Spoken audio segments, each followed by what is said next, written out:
Hello everyone, टॉपैक online एक educational platform है initiated by toppers academy Bokaro steel city. यहाँ पे स्टूडेंट्स को क्लास 8 से लेकर के क्लास 12 तक का सारा स्टडी मटेरियल मिल जाएगा, सारे वीडियोस और वेबसाइट के थ्रू नोट्स के फॉर्म में। तो अगर आपको हमारा कंटेंट पसंद आता है तो please do like, share and subscribe to our channel. ज्यादा से ज्यादा लोगों तक शेयर कीजिए ताकि हमें भी काम करने का मोटिवेशन मिलता रहे। तो चलिए जो वीडियो स्टार्ट करते हैं। Thank you. हेलो एवरीवन, टॉपैक ऑनलाइन में आप सभी का स्वागत है। अपना जो लेक्चर सीरीज चल रहा था क्लास 11th फिजिक्स का मोशन इन अ प्लेन को आज हम लोग स्टार्ट करेंगे। ये क्या है, ऑल इम्पॉर्टेंट डेरिवेशन सीरीज़ है।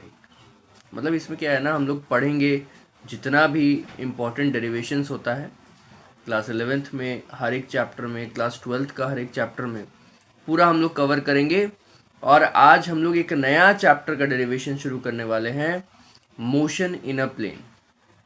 इसमें बहुत सारा डेरिवेशन है, करीब आपको मेरे हिसाब से गिना तो नहीं है मैंने, लेकिन लगभग 20-25 डेरिवेशंस तो आपको इस चैप्टर में मिल ही जाएगा। तो इस चैप्टर को हम लोग स्टार्ट करेंगे डेरिवेशन करना। देखिए, आपको अगर कॉन्सेप्ट क्लियर नहीं है, कोई कॉन्सेप्ट ना समझ में आ रहा हो, तो वो आप कॉन्सेप्ट के वीडियो को जाके रेफ़र कीजिएगा, वहाँ से आपको समझ में आ जाएगा। इस लेक्चर पे हम लोग एकदम ध्यान से फोकस करेंगे सिर्फ डेरिवेशंस पे, और डेरिवेशंस ही करेंगे। एग्ज़ाम पॉइंट ऑफ व्यू से ये लेक्चर सीरीज़ बड़ा इम्पॉर्टेंट है। सीबीएसई में, स्टेट बोर्ड्स में, चाहे आप जहाँ भी चले जाइए, आपको डेरिवेशंस के क्वेश्चंस आते ही आते हैं। तो आप मान के चलिए कि इस सीरीज़ को फॉलो कर लीजिएगा तो आपका बहुत सारा कॉन्सेप्ट भी क्लियर होगा, और साथ में आपका डेरिवेशन जो है का क्वेश्चन मिस नहीं होना चाहिए। 90% क्वेश्चन तो यहाँ से कवर हो जाएगा। तो उसके बाद फिर हम लोग अब स्टार्ट करते हैं इस लेक्चर सीरीज़ को। आज पार्ट 1 है, motion in a plane, chapter 3, all important derivation series का। शुरू करने से पहले मैं बता देना चाहता हूँ कि आप लोगों में से जो भी हमसे ऑफलाइन कोचिंग में पढ़ना चाहते हैं, कनेक्ट करना चाहते हैं, तो आप हमें सर्च कर सकते हैं गूगल मैप में, और वहाँ जाके आप जस्ट टाइप कीजिएगा टॉपर्स एकेडमी बोकारो, तो आपको निकल के आ जाएगा हमारा कॉन्टैक्ट एड्रेस, सब कुछ। तो वहाँ से आप हम लोग को रेफ़र कर सकते हैं, हमें कांटेक्ट कर सकते हैं। और इसके अलावा अगर आपको नोट्स वगैरह चाहिए, जो पीडीएफ वगैरह है, ये सब चाहिए, तो आप हमारी वेबसाइट पे जा सकते हैं, वहाँ पे आपको सब अपलोडेड मिल जाएगा और वहाँ से आप डाउनलोड कर सकते हैं। ठीक है, तो चलिए हम लोग स्टार्ट करते हैं अपने पहले क्वेश्चन को। आज हम लोग 2 ही क्वेश्चन करेंगे क्योंकि ये 2 क्वेश्चन इम्पॉर्टेंट है, थोड़ा बड़ा है, तो जिस कारण से आज अपने को 20-25 मिनट इसी को समझने में लग जाएगा, और ज़्यादा लंबा कोई भी वीडियो नहीं करेंगे। बहुत सारा वीडियोस क्रिएट कर देंगे, लेकिन 30 मिनट 32 मिनट इसी साइज़ का वीडियो रहना चाहिए, ताकि आपको ज़्यादा समय ना खर्च करना पड़े और रोज़ आपका थोड़ा थोड़ा पढ़ाई होता जाए। चलिए स्टार्ट करेंगे हम लोग। पहला क्वेश्चन देखिए क्या है, state the parallelogram law of vector addition and derive a formula for the magnitude and direction of the resultant of 2 vectors. मतलब आप लोगों ने पढ़ा होगा पैरेललोग्राम लॉ, जब आपको वेक्टर पढ़ाया जा रहा था। अगर नहीं पढ़ा है तो उस लेक्चर सीरीज़ को जाके देख लीजिए, फॉलो कीजिए। और वहाँ पे जब आपको पढ़ाया जा रहा था तो पैरेललोग्राम को, लॉ को स्टेट भी किया गया था, प्रूव भी किया गया था। तो हम लोग क्या करेंगे, आज हम लोग स्टेट कर लेते हैं अभी, क्योंकि बोल रहा है आपको पैरेललोग्राम लॉ लिखना भी है और प्रूव भी करना है। ठीक है, तो हम लोग पहले लिख लेते हैं क्या है पैरेललोग्राम लॉ। तो लिखेंगे, if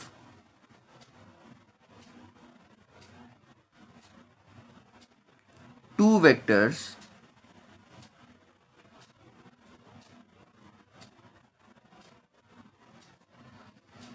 are represented both in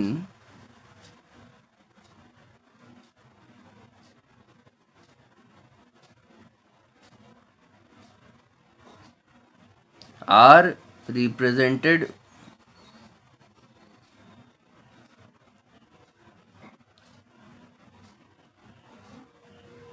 both in magnitude and direction, magnitude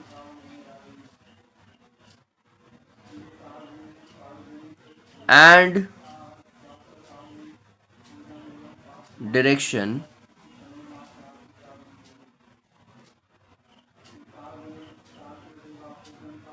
magnitude and direction by the adjacent sides of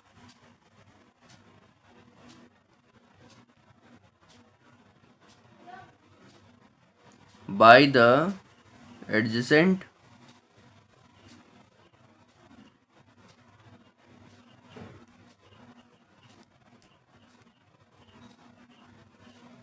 sides of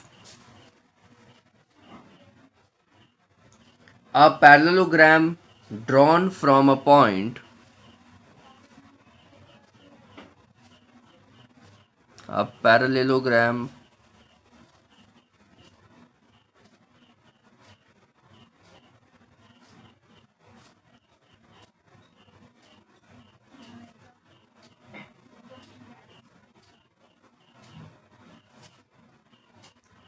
drawn from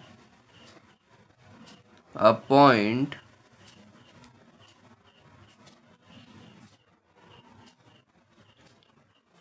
then the resultant vector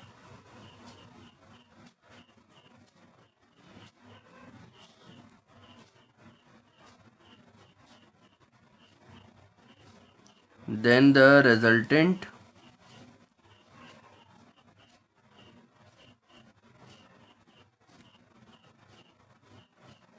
vector then the resultant vector के बाद क्या लिखा जाए, is represented both in is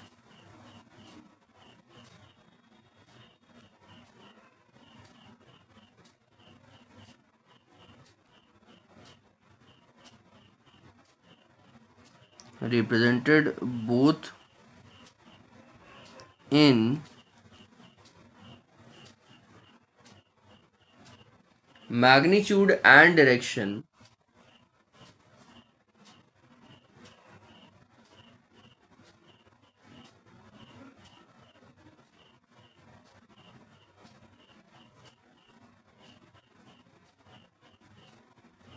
magnitude and direction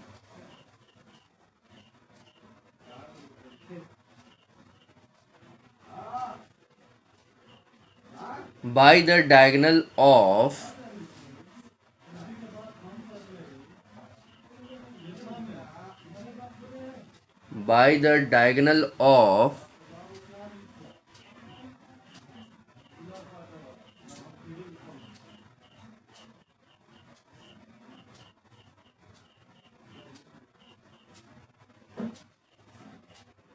the parallelogram passing through the same point.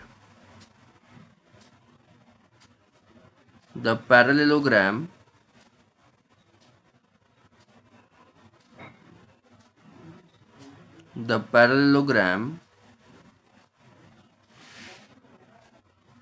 passing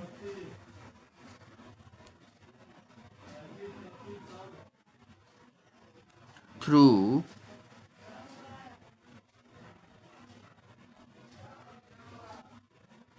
the same point.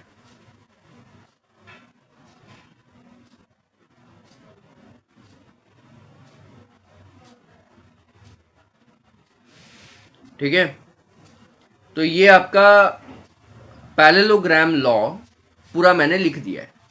क्या बोल रहा है देखिए, if two vectors are represented both in magnitude and direction by the adjacent sides of a parallelogram drawn from a point, then the resultant vector is represented both in magnitude and direction by the diagonal of the parallelogram passing through the same point.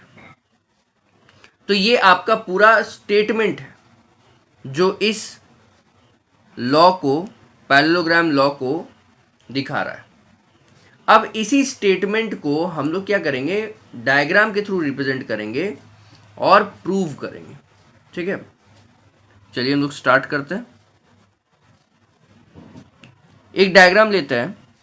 पहले क्या बोल रहा है, दो vector है और दोनों को एडजेसेंट साइड्स ऑफ पैरेललोग्राम के रूप में दिखाया गया।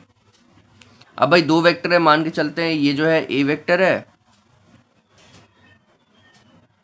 और ये वाला बी वेक्टर है, दोनों सेम पॉइंट्स है।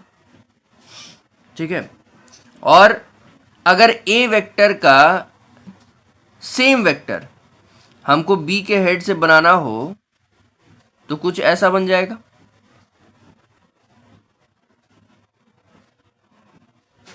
और बी वेक्टर जैसा सेम वेक्टर अगर हमको ए के हेड से बनाना हो तो कुछ ऐसा बन जाएगा। ये बन गया आपका पैरेललोग्राम। इसको हम कर देते हैं लेबल।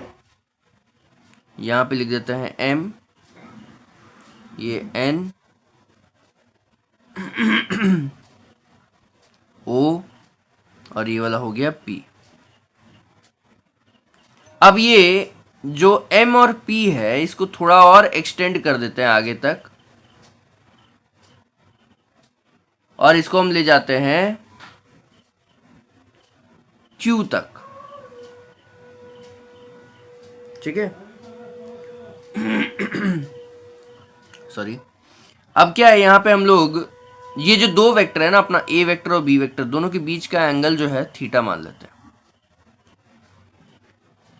अब लॉ क्या बोलता है, लॉ बोलता है अगर आप इस तरह से एक पैरेललोग्राम डेवलप करते हैं, ठीक है, जैसे आपका ए वेक्टर बी वेक्टर दोनों सेम पॉइंट्स है, अब ए वेक्टर के पैरेलल एक और वेक्टर तैयार कीजिए सेम साइज का, मतलब ए वेक्टर के बराबर ही होना चाहिए, बस वो बी के हेड से बनेगा, जैसे एन ओ।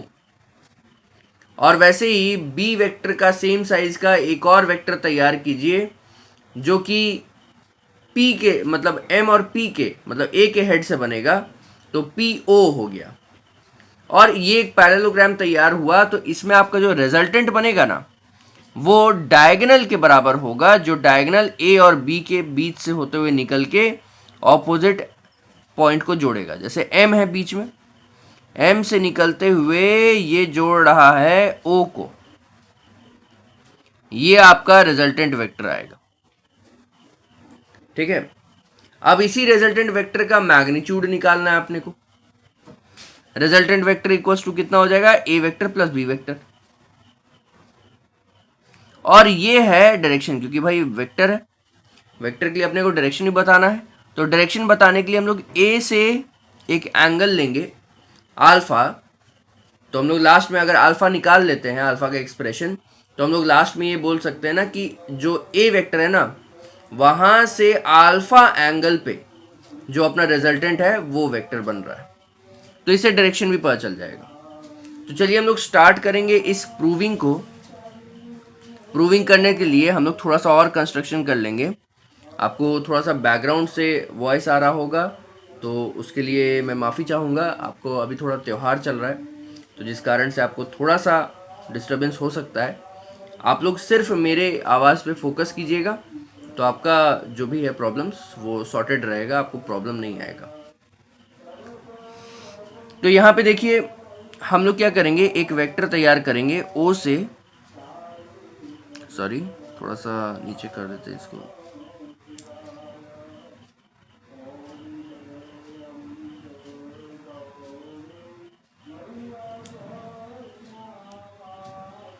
एक वेक्टर तैयार करते हैं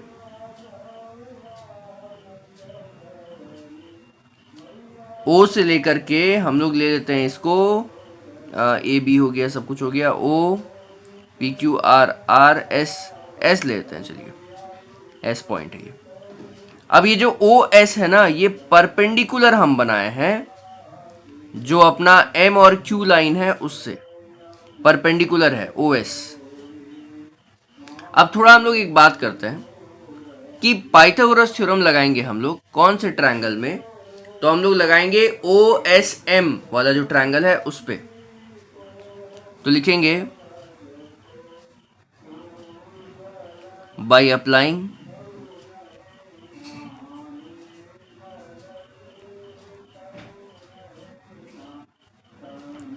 Pythagoras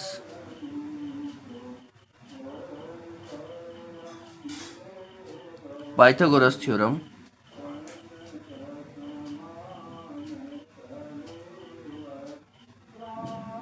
on triangle OSM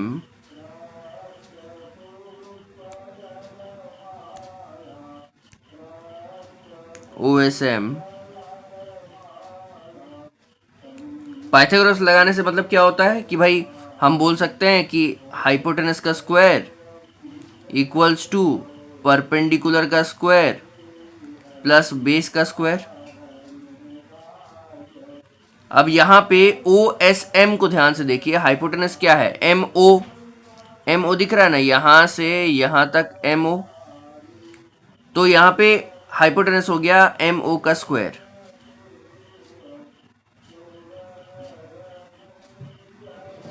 perpendicular क्या है भाई, परपेंडिकुलर OS है, तो यहां पे OS का स्क्वायर। बेस क्या है, बेस है MS, तो यहां पे लिख दिए MS का स्क्वायर। ठीक है, अब हम लोग थोड़ा सा इसको चलते हैं अगले पेज में।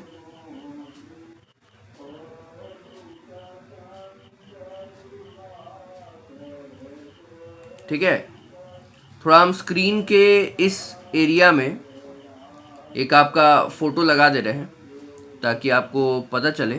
ठीक है, वो जो ऊपर का इमेज बनाया है उसको लगा देते हैं। अब हम लोग क्या है लिखेंगे, थोड़ा सा इसको हम ले लेते हैं,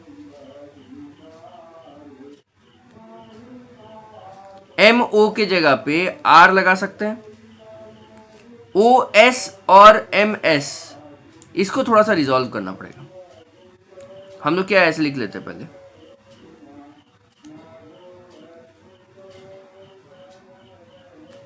लिखेंगे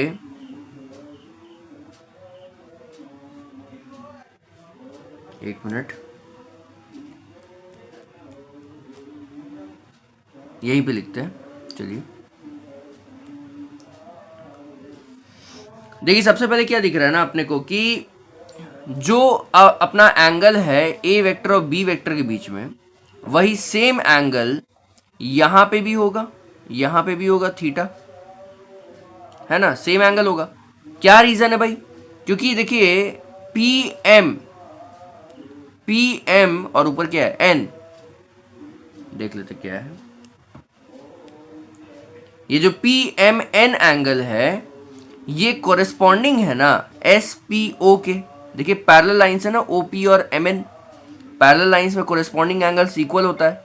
तो भाई जो PMN है उसका एंगल अगर थीटा है तो जो SPO होगा उसका एंगल भी थीटा होगा, कोरेस्पॉन्डिंग एंगल्स आर इक्वल। तो भाई थीटा इक्वल्स टू थीटा हो गया। अब ये अगर B वेक्टर है अपना, जो MN है वो B वेक्टर है, तो B वेक्टर के बराबर ही तो यहां पे PO बनाया है ना, तो ये भी B वेक्टर हो गया। अब अगर PO B वेक्टर है तो अपना ये क्या हो गया, PS हो गया B cos थीटा, और OQ क्या हो गया, OS हो गया आपका B sin theta. Resolution of vectors आपको आता ही होगा, थोड़ा सा ठीक से एडजस्ट कर देते हैं।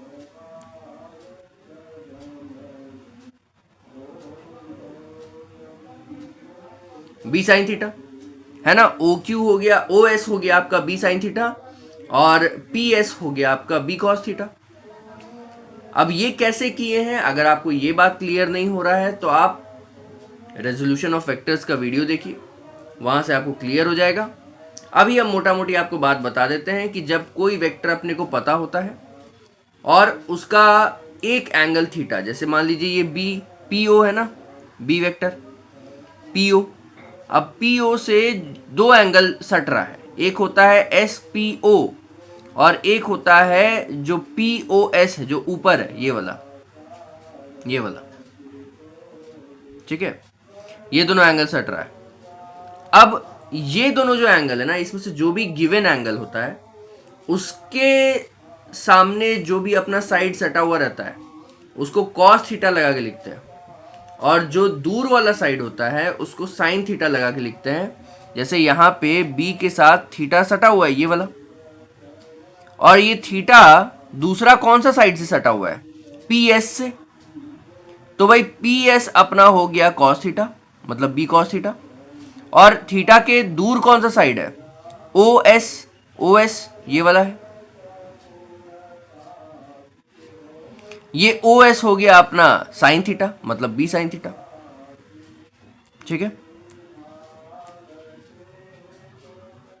अब यहां पे इस सब वैल्यू को हम पुट करेंगे MO square, OS square, MS square, ये सब में। तो यहीं पे लिखते हैं, थोड़ा सा नीचे जाने से फिगर दिखना बंद होगा, यहां पे लिखते हैं, चलिए। MO स्क्वायर, MO तो रिजल्टेंट है तो लिख देते हैं रिजल्टेंट का स्क्वायर। OS स्क्वायर, OS कहाँ है भाई, OS तो B साइन थीटा है, तो B साइन थीटा लिख देते हैं।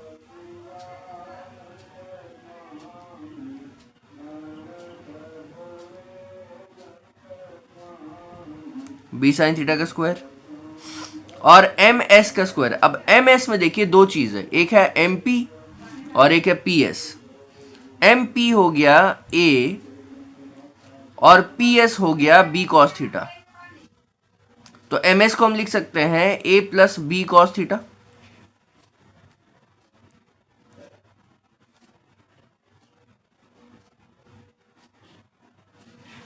A plus B cos theta, और पूरा MS का स्क्वायर है तो पूरा को स्क्वायर में डाल दिए।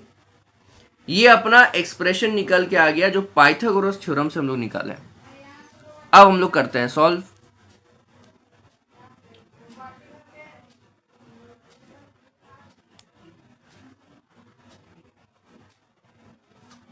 अच्छा, ये आर स्क्वायर है, ये तो कुछ नहीं कर सकते, इसको हम लिख देते हैं are square equals to B sine theta का होल स्क्वायर। तो इसको लिख सकते हैं b square sine square theta, और फिर प्लस लगा के a plus B cos theta का होल स्क्वायर है, तो इसको हम लिख सकते हैं a square plus b a into b, sorry 2ab cos theta, 2ab होगा 2a b cos theta plus B square cos square theta.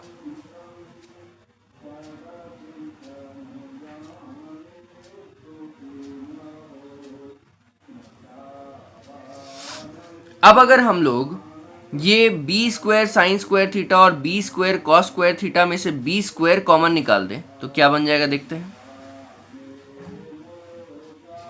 B square common आ गया, अंदर बचा sine square theta plus cos square theta, और plus a square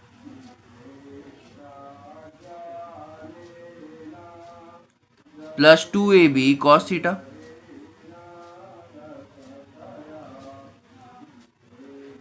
अब आगे solve करते हैं।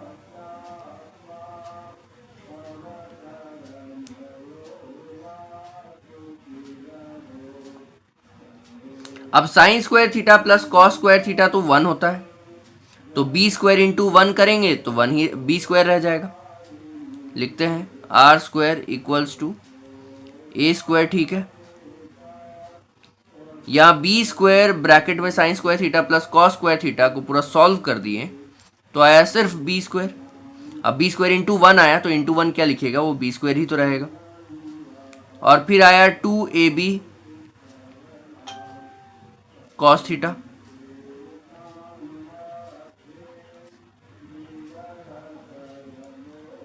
तो r का वैल्यू क्या आया, ये स्क्वायर को इधर भेज देंगे तो स्क्वायर रूट बन जाएगा, और इधर क्या है, ए स्क्वायर है प्लस बी स्क्वायर है प्लस 2ab कॉस थीटा। ये आपका पूरा रिजल्टेंट का मैग्नीट्यूड का फॉर्मूला निकल के आ गया पैरेललोग्राम लॉ से। अब सिर्फ डायरेक्शन, सिर्फ मतलब मैग्नीट्यूड निकालने से तो काम नहीं होगा। अपने को अगर वेक्टर का पूरा सॉल्यूशन करना है तो हमको डायरेक्शन भी चाहिए। तो अब डायरेक्शन के लिए थोड़ा सा काम शुरू करते हैं। देखिए सेम ट्रायंगल को देखिए, यहाँ पे अपना डायरेक्शन बताने के लिए हम लोग क्या लिए हैं, एंगल लिए हैं अल्फा, कि भाई जो ए वेक्टर है ना उससे अल्फा एंगल पे जब टर्न कर जाएंगे तब मेरा रिजल्टेंट वेक्टर का डायरेक्शन आएगा, इससे मेरा डायरेक्शन पता चल जाएगा। तो अल्फा जब हमको कैलकुलेट करना है, सेम ट्रायंगल लेते हैं OSM।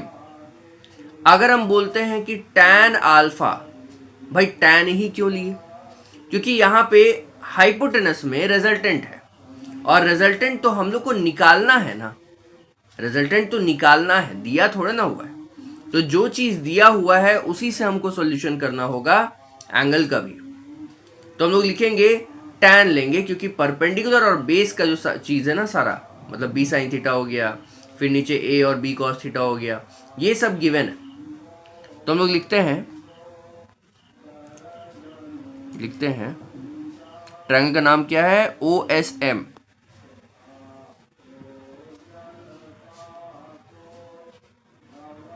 लिखेंगे in triangle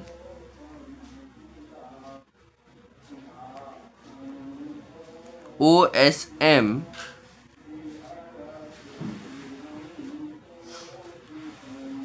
tan alpha equals to, देखिए क्या क्या है, tan alpha equals to OS by MS।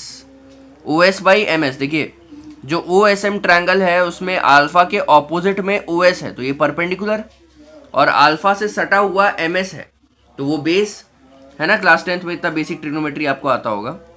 तो OS बाई MS करना है,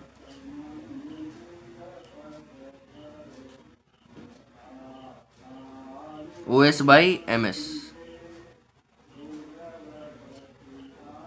अब आगे हम लोग लिख सकते हैं tan अल्फा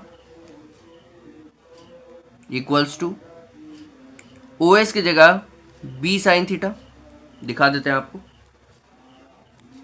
देखिए OS की जगह पे b साइन थीटा है, और MS की जगह पे क्या है, a plus b cos theta है ना, MP प्लस PS। तो MP कितना है, a है, और PS कितना है, b कॉस थीटा, तो a plus b cos theta लिख सकते हैं।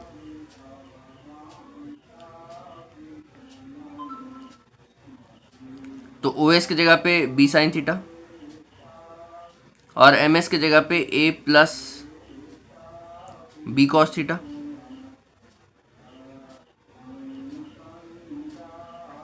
इसको सॉल्व करके हम लोग अल्फा का वैल्यू निकाल सकते हैं। अभी अपने को बस एक्सप्रेशन निकालना है, तो हम लोग लिख देते हैं alpha equals to tan inverse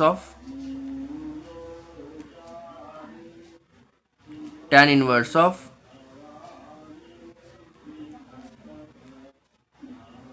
b sine theta a plus b cos theta. ये अपना आ गया एंगल का वैल्यू, इससे हम लोग डायरेक्शन भी निकाल सकते हैं। तो यहां पे अपना मैग्नीट्यूड आया, मैग्नीट्यूड का एक्सप्रेशन, और यहां पे अपना डायरेक्शन का एक्सप्रेशन आया। डायरेक्शन के लिए जो एंगल चाहिए वो निकल गया।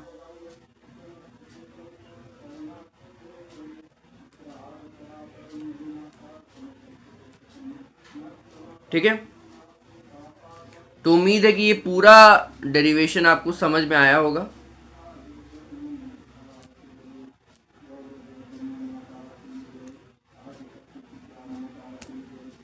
ठीक है, देखिए पूरा डेरिवेशन आपको समझ में आया होगा। तो अपना जो पहला प्रूविंग था उसमें हम लोग को पैरेललोग्राम लॉ लिखना था और उसको उसका जो मैग्नीट्यूड और डायरेक्शन है वो डिराइव करना था, तो वो हम लोग डिराइव करके रख दिए। अब यहां से हम लोग आते हैं अपने सेकंड प्रूविंग में। एक एक्स्ट्रा पेज यहाँ पे दे दिए हैं, कोई बात नहीं। सेकंड पेज में आते हैं और सेकंड पेज में कहानी क्या है, कहानी कुछ इस तरह से है कि state the triangle law of vector addition and derive a formula for the magnitude and direction of the resultant two vectors। Same he question है, बस पैरेललोग्राम लॉ के जगह पे ट्रायंगल लॉ लिखना है और ट्रायंगल लॉ को प्रूव करना। देखिए प्रूव करने का तरीका ना दोनों में एकदम सेम ही है, बस स्टेट करने में मतलब जो लिखना है ना लॉ उसमें थोड़ा डिफरेंस है, बाकी सेम ही है। अलग अलग जगह पे अलग अलग तरीके से आप वेक्टर का सोल्यूशन को कर सकते हैं। दो ही तरीके का सोल्यूशन किया जाता है, या तो ट्रायंगुलर मेथड से या पैरेललोग्राम के मेथड से। तो दोनों को आप इसी वीडियो में देख लीजिएगा। स्टार्ट करते हैं। देखिए पहले हम लोग लॉ को लिखते हैं, ठीक है, चलिए लॉ को लिखते हैं।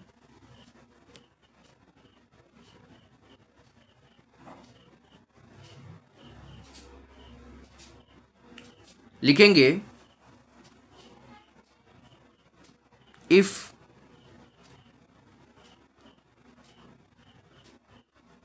two vectors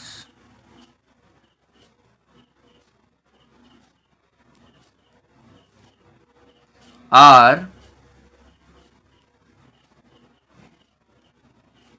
represented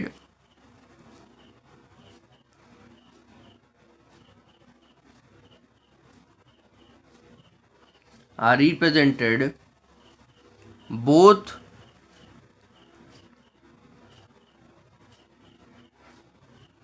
in magnitude and direction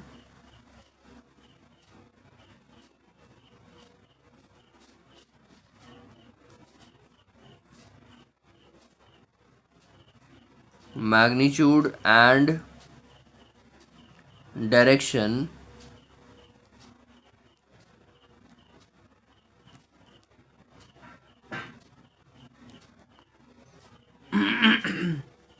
by the two sides of a triangle।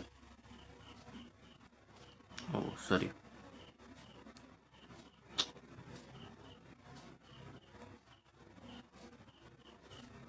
थोड़ा सा ये ऊपर हो गया है। by the two sides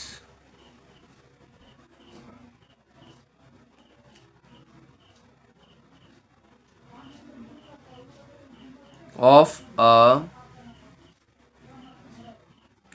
triangle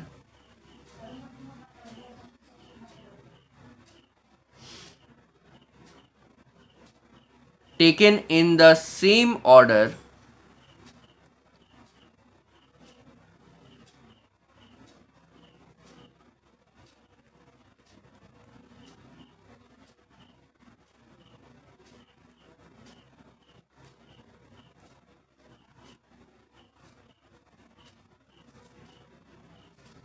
taken in the same order, then the resultant of these vectors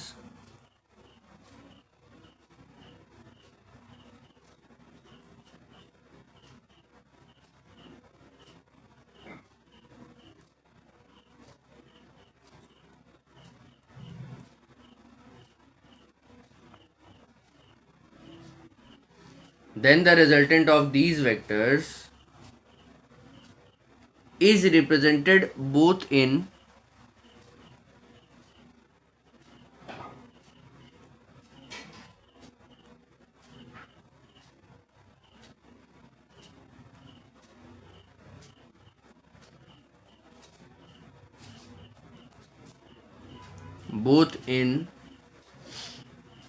magnitude and direction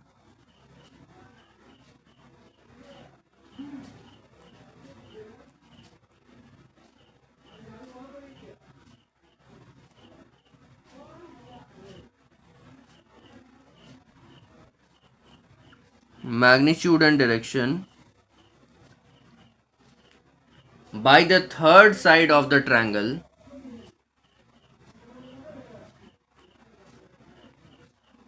by the third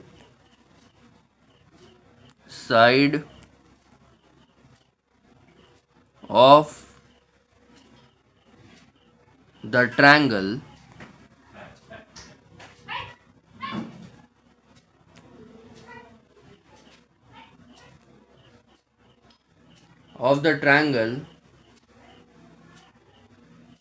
taken in the opposite order.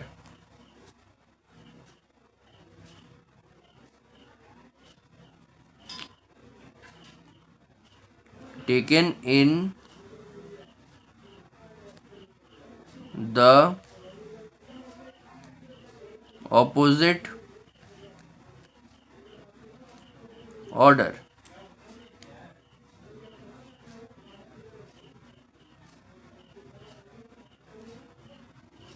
ठीक है, तो ये आपका पूरा स्टेटमेंट हो गया. एक बार पढ़ देते हैं. If two vectors are represented both in magnitude and direction by the two sides of a triangle taken in the same order, then the resultant of these is represented both in direction and magnitude by the third side of the triangle taken in the opposite order. ये आपका statement है. अब इस statement को थोड़ा सा हम लोग डायग्राम से समझते हैं कि बोलना क्या चाहता है.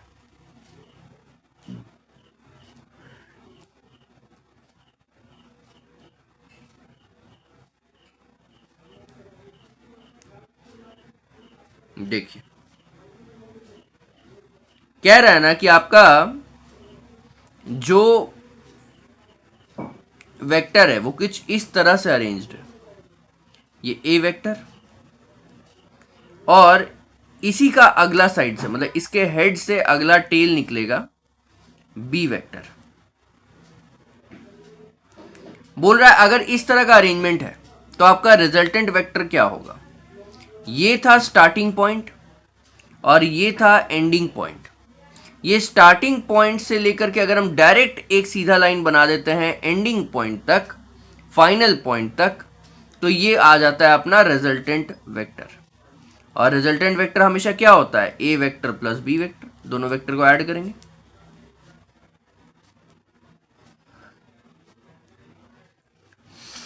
अब बात होता है कि ये जो दो वेक्टर है ना ए और बी, इन दोनों के बीच का एंगल कहाँ है.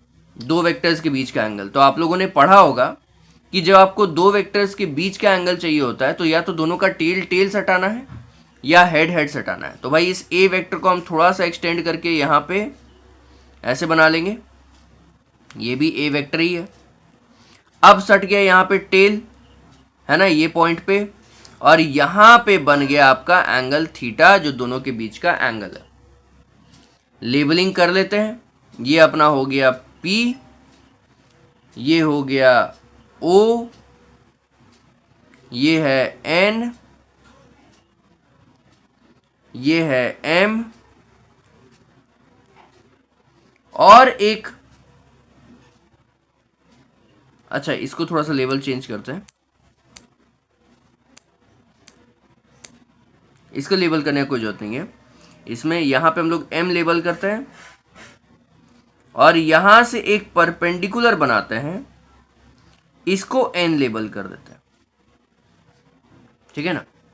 अब देखिए डायग्राम कुछ सेमी टाइप का है, बस उसमें पैरेललोग्राम बन रहा था, इसमें सिर्फ ट्रायंगल में ही काम हो जा रहा है. लेकिन इसका पर्पस भी अलग है. वो कौन से दो वेक्टर्स के लिए, वो वैसे दो वेक्टर्स के लिए जिनका टेल से टेल सटा हुआ है. तब आप पैरेललोग्राम लॉ को यूज कीजिए और रिजल्टेंट निकालिए. लेकिन अगर आपका एक का हेड दूसरे के टेल से सटा हुआ है तब आप ट्रायंगल लॉ का इस्तेमाल कर सकते हैं और रिजल्टेंट वेक्टर को निकाल सकते हैं. तो हम लोग वही करेंगे, सेम मेथड चलेगा. देखिए पहले तो हम लोग लिख लेते हैं थोड़ा. अच्छा, ये जो एंगल है ना, ये रिजल्टेंट वेक्टर का एंगल है अल्फा. ए वेक्टर से कौन से एंगल पे अपना रिजल्टेंट वेक्टर बन रहा है तो उसको बोलते हैं अल्फा. अब यहां बी वेक्टर जो है उसको देखिए रिजॉल्व कर लीजिए. थीटा बी से सटा हुआ है और ये थीटा से सटा हुआ कौन सा है, ओ एन. तो ये अपना यहां से यहां तक बन गया बी कॉस थीटा. जो सटा होता है वो कॉस थीटा होता है. और उसके ऑपोजिट में जो साइड है मतलब एम एन, ये परपेंडिकुलर पार्ट है, एम एन जो है वो हो गया B sine theta, B sine theta. अब बी कॉस थीटा और बी साइन थीटा, ये दो चीज मेरा निकल के आ गया ओ ए और एम एन के लिए रेस्पेक्टिवली। अब हम लोग स्टार्ट करते हैं इसका डेरिवेशन। तो भाई वैसे ही करेंगे हम लोग बाय पाइथागोरस थ्योरम। हो ये इसमें लिखना ना बड़ा, कोई बात नहीं। By Pythagoras theorem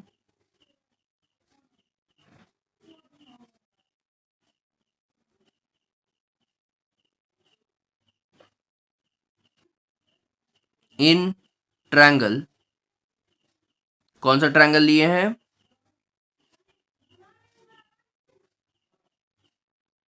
P A M, sorry A नहीं है, पी एन एम,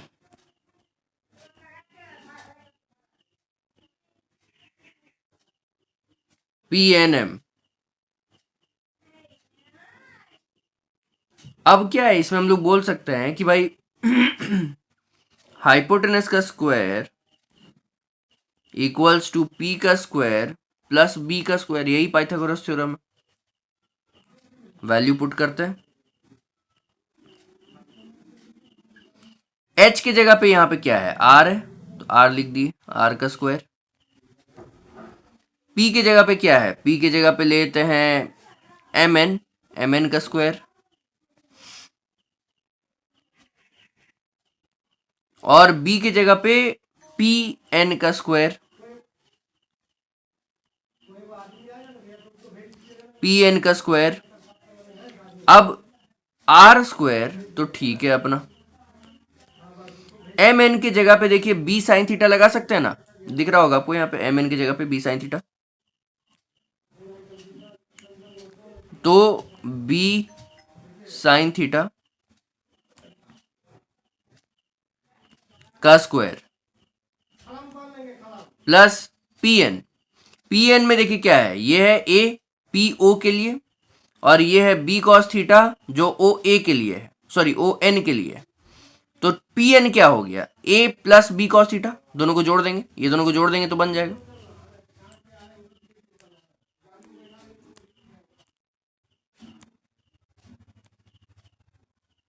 लिख देते हैं पी एन की जगह पे A plus B cos theta का स्क्वायर लगा हुआ है, लिख देते हैं। इसके बाद बात करते हैं हम लोग आगे, सॉल्यूशन कर लेते हैं। आर स्क्वायर भाई, ठीक है, इसको सॉल्व करेंगे तो बी स्क्वायर हो जाएगा साइन स्क्वायर थीटा हो जाएगा, प्लस ए प्लस बी का होल स्क्वायर क्या होता है, a square plus B square cos square theta plus 2ab, b की जगह पे बी कॉस थीटा है तो पूरा लिख देते हैं। अब आगे सॉल्विंग करेंगे, यहां पे क्या है देखिए, b square sine square theta और b square cos square theta, वही same method, b square common निकाल देते हैं।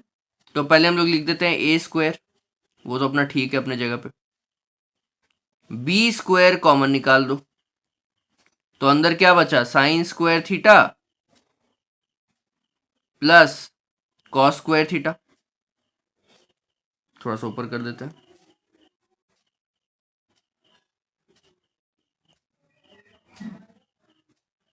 Plus cos square theta,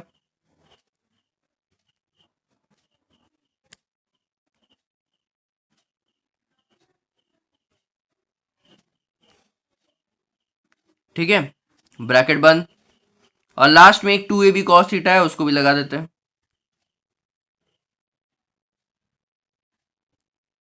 2ab cos theta.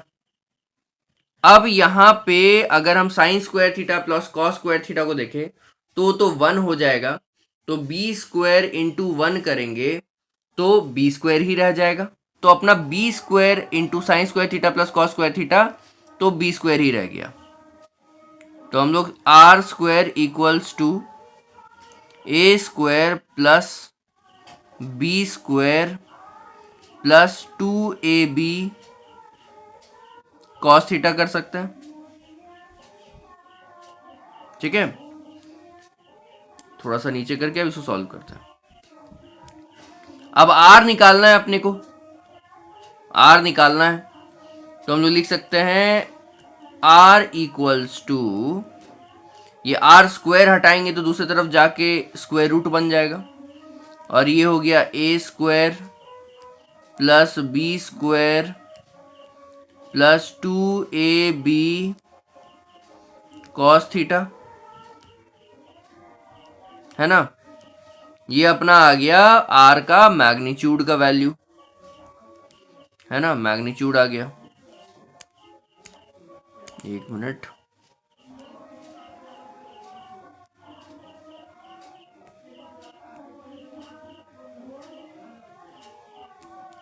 अब अपने को निकालना है अल्फा एंगल। अल्फा एंगल को निकालने के थोड़ा सा देख लेते हैं। देखिए सेम ट्रायंगल को देखिए एम एन पी, इसमें अगर हम लोग tan अल्फा लेते हैं तो परपेंडिकुलर बाय बेस के हिसाब से M N by P N हो जाएगा। एम एन के जगह बी साइन थीटा लग जाएगा और पी एन के जगह पे A plus B cos theta लग जाएगा। तो हम लोग इसको पुट करते हैं, लिखेंगे tan alpha equals to M N by P N, है ना। डायग्राम ऊपर से आप देख सकते हैं M N by P N, एक बार फिर से दिखाए थे, देखिए M N by P N, ये हो गया आपका परपेंडिकुलर, ये यहां से यहां तक परपेंडिकुलर, और ये हो गया आपका बेस। तो M N by P N हुआ ना, यही चीज आपको वहां पे हम लिख दिए। अब एम एन की जगह पे बी साइन थीटा है और पी एन के जगह पे A plus B cos theta है।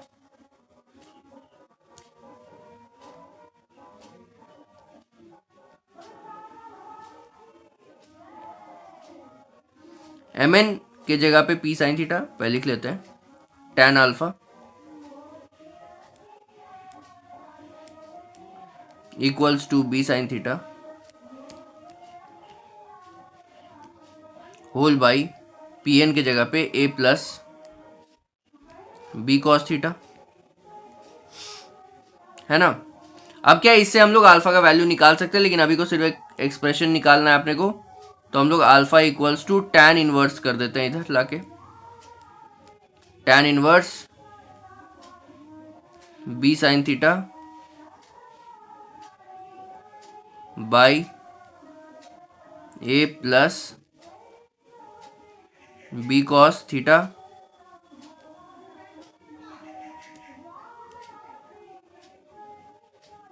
ये आ गया आपका डायरेक्शन।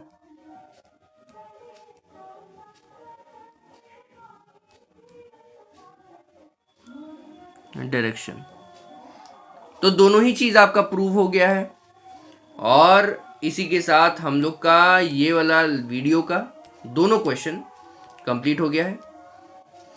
तो ये वीडियो ठीक ठाक साइज का हो चुका है। अब हम लोग इसको यहाँ पे रोकेंगे, अपने पार्ट 2 में आगे क्वेश्चन से मिलेंगे।